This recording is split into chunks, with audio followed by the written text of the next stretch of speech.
પેલો પોપટ જુઠાલાલ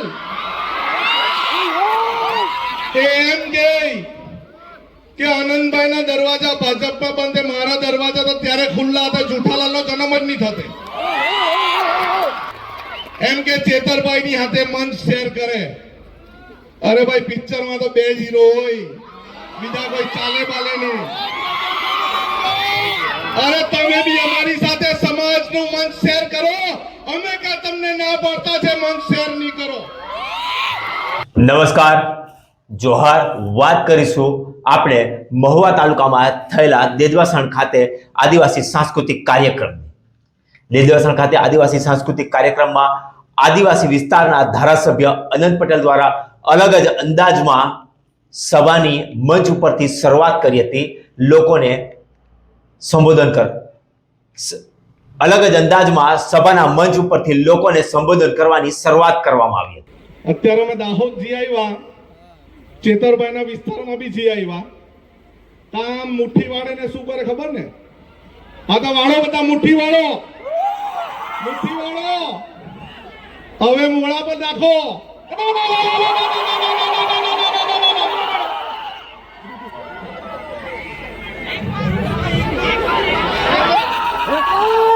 પાછા મુઠ્ઠી વાળો, ભાઈ બધા મુઠ્ઠી વાળો. હવે લાગો જોરમાં.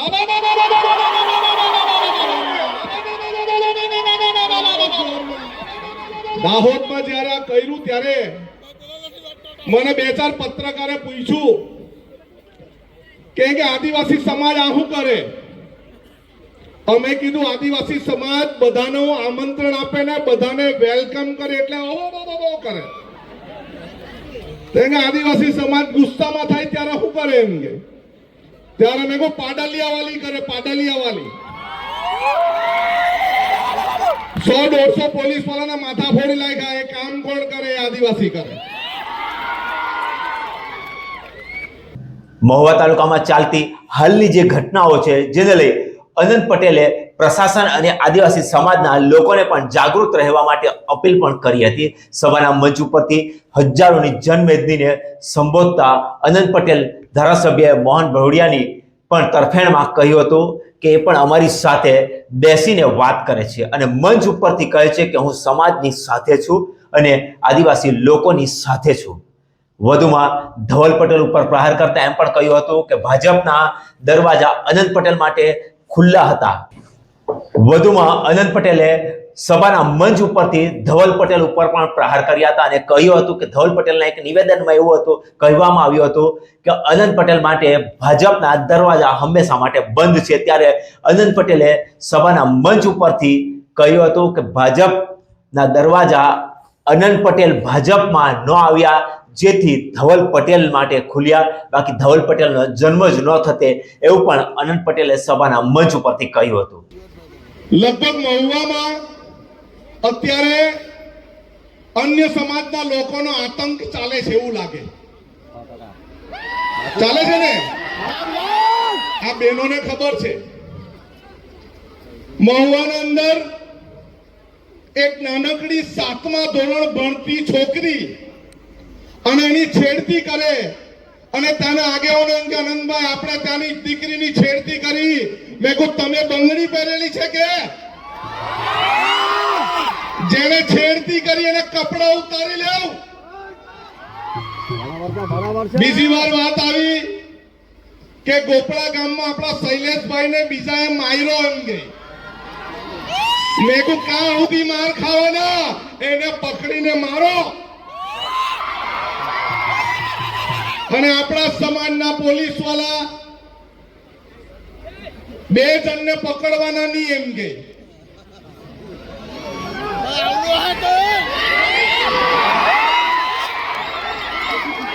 આદિવાસી સમાજના પ્રમાણપત્ર પર તમે પોલીસ કરો છો. આદિવાસી સમાજનું નામ તમે બદનામ કરો છો અને પેલા 2 ને તમારાથી પકડાતું નથી. તમારું પોલીસ સ્ટેશન અમે ઘેરી લેશું. અને પોલીસ સ્ટેશન ઘેરવા પહેલા 2 જણા પકડાઈ ગયા. આ માત્ર અનંત પટેલની તાકાત નથી, આદિવાસી સમાજની તાકાત છે. અને અત્યારે કાકરિયામાં સુરત મહાનગરપાલિકા વાળા એજન્સી વાળા એને ખબર જ નહીં મળે કે આ કાકરિયા નથી, આ સમગ્ર આદિવાસી સમાજને તમે ગંદુ કરવાનું કામ કરેલું છે. અમે ત્યાંના મ્યુનિસિપલ કમિશનરને કીધું કે જો તમે આ જો કચરો ઉઠાવશો નહીં તો અમે તમારી કચેરી પર આવતા અમને વાર નહીં લાગે.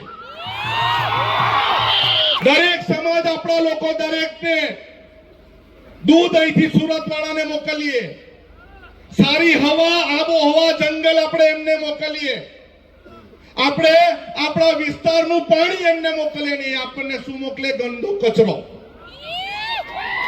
આ સહન થાય આપણાથી? આ સહન થાય? આ સહન થાય? તો આ કાકરિયાની લડાઈ માત્ર અજયભાઈ અને સરપંચ અને ગામના લોકોની નથી, આ તમારી ને મારી ફરજ છે. આપણી જળ જંગલ જમીન બચાવવાનું, એને પ્રદૂષિત થતું બચાવવાનું કામ આપણું છે. કેટલાક લોકો ભાગલા પાડતા હશે, પરંતુ મોહનભાઈ જેવા બીજેપીના ધારાસભ્ય બી નીકળવા જોઈએ જે અમારી હાથે આવીને બેહીને વાત કરે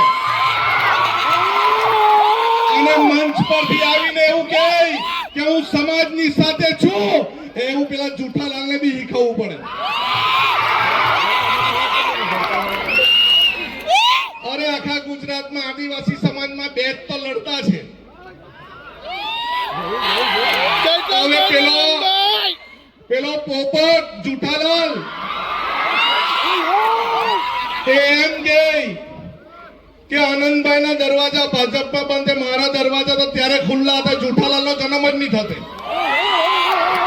પણ આદિવાસી સમાજની કઠપુતળી બનવા કરતા આદિવાસી સમાજ માટે છેલ્લા શ્વાસ સુધી લડવાની તાકાત આનંદ પટેલ માટે છે. એમ કે ચેતરભાઈની હાથે મંચ શેર કરે. અરે ભાઈ, પિક્ચરમાં તો બે જ હીરો હોય, બીજા કોઈ ચાલે બાલે નહીં. અરે તમે બી અમારી સાથે સમાજનું મંચ શેર કરો. અમે કા તમને ના પાડતા છે મંચ શેર નહીં કરો? અમારી જેમ પાર તાપી નર્મદા રિવર લિંકની લડાઈમાં કદમથી કદમ મિલાવીને ચાલો, અમે તમને લાલ ચાચમ બિછાવીએ. આપણા આદિવાસી વિસ્તારની જળ જંગલ જમીન લૂંટવાની સાથે સાથે આદિવાસી સમાજના દાખલા લૂંટવાનું પણ કામ આ લોકોએ કર્યું છે.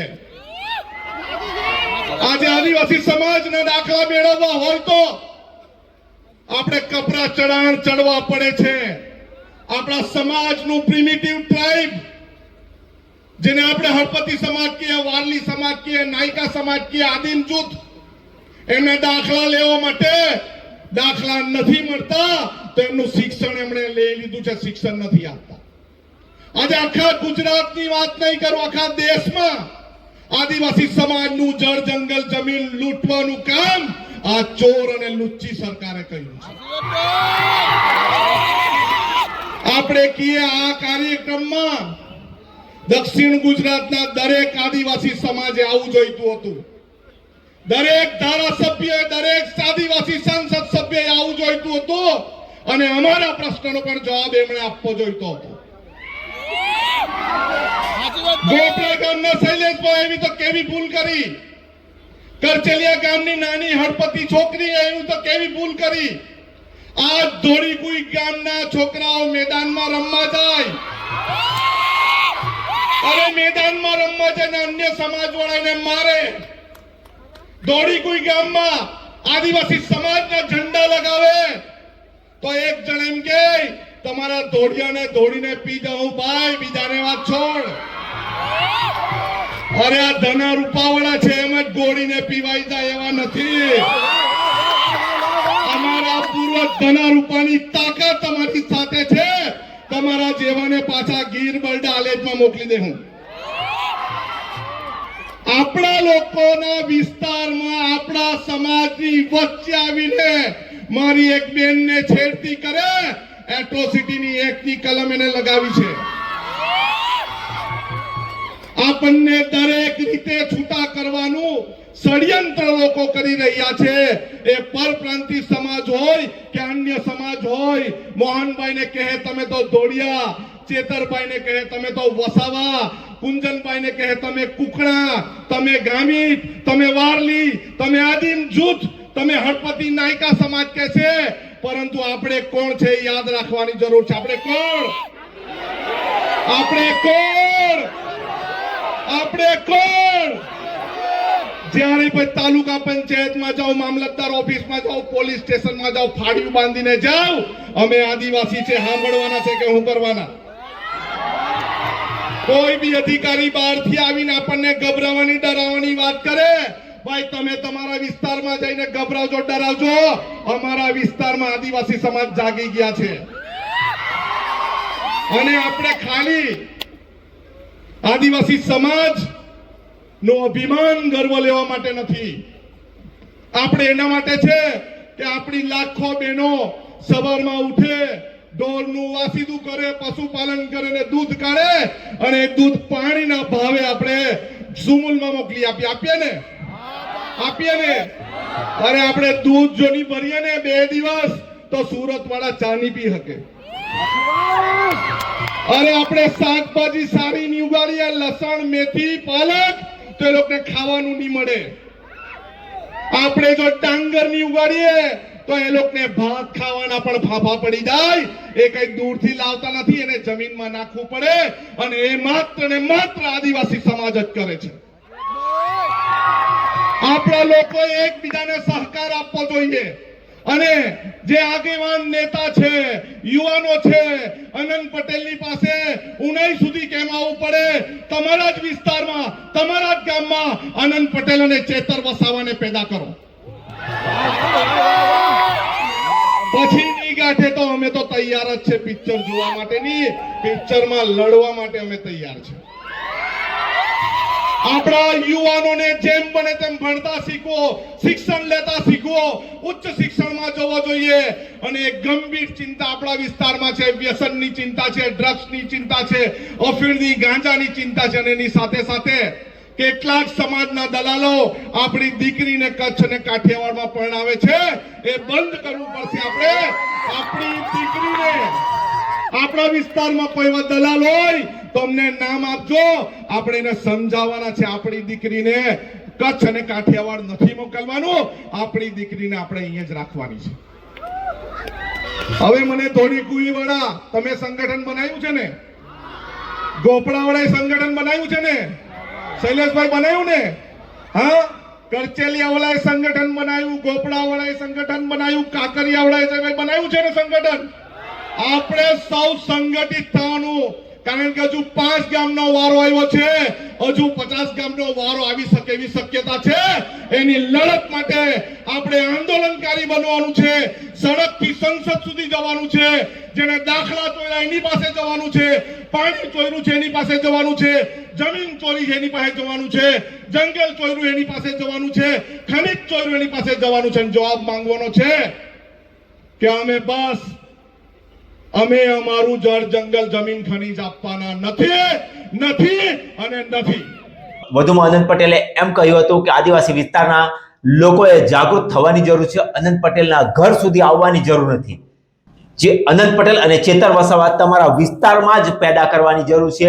અનંત પટેલના ઘર સુધી આવવાની જરૂર નથી. એવું પણ સભાના સંબોધતા કહ્યું હતું અને લોકોની ચીચિયારીઓથી સમગ્ર મેદાન ગુંજી ઉઠ્યું હતું.